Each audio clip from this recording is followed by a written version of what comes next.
Les princesses, bonjour. Alors cette semaine, nous avons la paracha Émor. Alors, Hachem parle au pontife, aux fils d'Aaron, et leur dit, et la paracha Émor, qui veut dire parle, commence par l'énoncé des lois concernant les Kohanim. Et le Kohen Gadol, le grand prêtre, et le service dans le Beth Amikdash, dans le temple. Un Kohen ne doit pas se rendre rituellement impur par le contact avec un cadavre si ce n'est lors de la mort d'un parent proche ou un met mitzvah. Il ne peut non plus épouser une divorcée ou qui s'est déshonorée par la débauche. Le Kohen Gadol ne peut épouser qu'une femme vierge. Un Kohen atteint d'une difformité physique ne peut effectuer le service dans le Beth Amikdash, dans le temple. De même, un animal atteint d'une malformation ne peut y être offert. Alors, cette paracha énumère ensuite les convocations saintes, les Hagim, les fêtes du calendrier juif, le Shabbat hebdomadaire, le sacrifice pascal, le 14 du mois de Nissan, vers le soir, et les 7 jours de la fête de Pessah, commençant le 15 Nissan. Puis on arrive à l'offrande du Homer, et voilà que on compte les 49 jours du Homer qui aboutissent à la fête de Shavuot, le 50e jour. Une commémoration de sonnerie du chauffard a lieu le 1er Tishri à Rosh Hashanah et le 10 Tishri, un jour de jeûne solennel, Yom Kippour.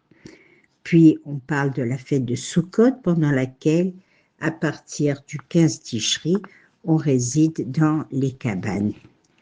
Voilà, c'est en quelque sorte de nouveau un appel à la Gdusha. Émor vient de Amira, la parole douce, désignée par Émor, nous enseigne à avoir de douces paroles avec notre prochain. Voilà, alors cette paracha, comme nous le comprenons dans dans cette sidra, le Kohen incarne la grandeur, la sagesse et la majesté. On revient sur la Gdusha sans arrêt, on le remarque. Émor veut dire, employé dans ce verset à 3 reprises. En effet, il y a essentiellement 2 manières de s'adresser à son prochain à travers le verbe émor ou par le verbe daber, parler. Le premier évoque un langage de douceur, alors que le second est plus sévère. Ici, le choix, à 3 reprises, s'est porté sur le verbe émor, qui donne son nom à notre paracha. Cela nous enseigne une règle précieuse en matière d'éducation. Pour être entendu de son prochain, il faut commencer par parler la langue de la douceur, lui témoigner de l'affection, de la sollicitude. Ce rappel est d'autant plus important que notre paracha évoque les notions très importantes, les plus importantes peut-être pour un Kohen, la pureté et la Gdusha, la sainteté. Notre paracha vient nous rappeler qu'en matière d'éducation, seul un langage de douceur et d'affection est susceptible d'entrer véritablement dans le cœur de nos interlocuteurs et peut les amener à évoluer dans la bonne direction. Ce jeudi soir et vendredi sera la Iloula de Rabbi Meir Baal Hanès. Ce sera également Pessar Sheni. Alors, à l'occasion de cette Iloula, je voudrais vous dire un petit mot sur Rabbi Meir, qui était l'un des 5 sages du Sud avec Rabbi Yehuda, Rabbi Yossi, Rabbi Shimon Bar Yochai et Rabbi Elazar, son fils, à qui Rabbi Akiva enseigna la Torah à la fin de sa vie, après la mort de ses 24 000 élèves. Ce sont eux qui la diffusèrent ensuite dans tout Israël. Comprenons que la Torah aurait pu disparaître si Rabbi Akiva n'avait pas agi ainsi avec 5 élèves seulement. Il fut aussi l'élève de Rabbi Ishmaël et continua à apprendre chez Rabbi Elisha ben Abouya, même après que celui-ci ait abandonné la pratique religieuse. On doit dire de Rabbi Meir qu'il aimait et poursuivait la paix, il aimait ses semblables et les rapprochait de la Torah. De nombreuses histoires sur des hommes qui se querellaient et comment il arrivait à remettre le shalom dans leur cœur, ou alors combien de fois le shalom baït a été sauvé grâce à Rabbi Meir, et suivant un conseil rapporté au nom du Baal Shem Tov, un homme en danger ou un homme voulant bénéficier d'un salut miraculeux doit donner 18 pièces de monnaie destinées soit à l'achat de bougies ou de l'huile d'olive pour l'élévation de l'âme de Rabbi Meir Baal Hanès, en disant à 3 reprises « Je fais ce don pour l'élévation de l'âme de Rabbi Meir Baal Hanès. Dieu de Meir, réponds-moi.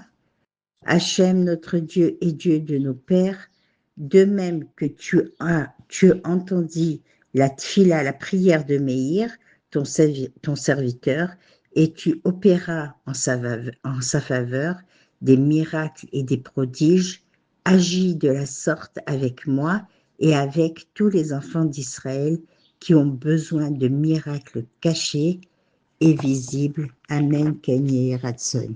Et on donne cet argent ou à la tzedaka ou à l'achat de l'huile d'olive pour allumer ce grand Meir Baal Hanès. Alors, je me dois aussi de dire un mot sur Pessar Sheni, puisque aussi bien la Iloula de Rabbi Meir Baal Hanès que Pessar Sheni tombe le 14 Iyar, donc cette année, jeudi soir et vendredi. Que l'on sache que c'est un jour particulier. Pessar Sheni, c'est 24 heures exceptionnelles, c'est un jour très spécial, c'est une très grande date et une opportunité rare. Alors, Pessar Sheni, qui veut dire évidemment le second Pessar, donc on doit voir ici une possibilité d'avoir une deuxième possibilité de revenir à Kadosh Baruch Hu. C'est une double date où il y a des ségoulottes et dire Ela de Meir Haneni pour la Iloula mais Pessar Sheni est vraiment la seconde chance et la date de rattrapage savoir que les portes du ciel sont ouvertes, les cieux s'ouvrent sans filtre, et cependant une semaine, puisque après il y a également Lag Baomer. Alors, mes princesses, on doit faire aussi un repas ce jour-là, en l'honneur aussi bien de Pessar Sheni et de la Iloula de Rabbi Meir Baranès. On a l'habitude de manger de la matzah shmura s'il nous en reste, sinon de la matzah. Et Rabbi Meir, on jongle hein, sur les deux, vous l'aurez remarqué, repose dans un mausolée qui fut détruit par les tremblements de terre qui sévirent dans la région de Tibériade, et on ne savait plus où se trouvait sa tombe.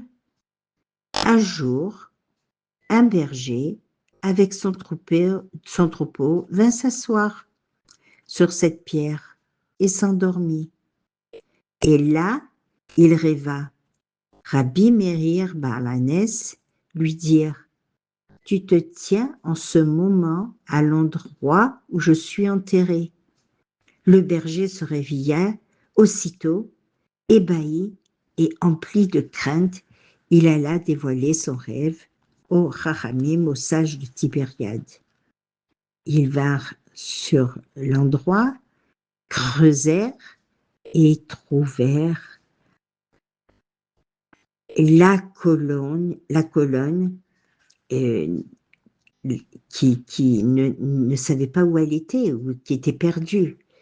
Et donc, il a demandé à être enterré debout, non seulement pour accueillir le Mashiach lorsqu'il viendra, mais aussi pour courir à l'aide de son prochain.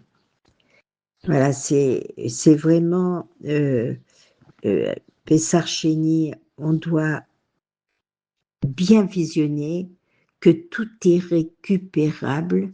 C'est la porte du rattrapage, c'est le second Pessar, c'est le désespoir n'existe pas, c'est réparer, une nouvelle chance, repartir à zéro, faire l'effort pour changer.